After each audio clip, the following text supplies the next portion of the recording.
Hi viewers, welcome to Nanda's vlog.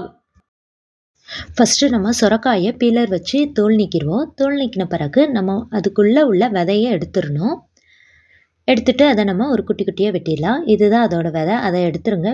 குட்டி குட்டியாக வெட்டி தண்ணியில் போட்டுடலாம். எல்லா காயும் ஒரே அளவாக இருக்கணும். கடாயில் எண்ணெய் ஊற்றி 5 பச்சை மிளகாய் போட்டு உப்பு போட்டு வதக்கி எடுத்துக்கிறேன்.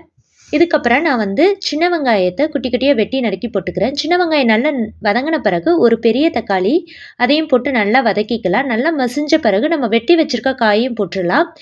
இது காய் போட்டுட்டு இந்த குழம்புக்கு தேவையான அளவு உப்பும் போட்டு நல்லா வதக்கி மூடி வச்சு வேக வச்சிடலாம்.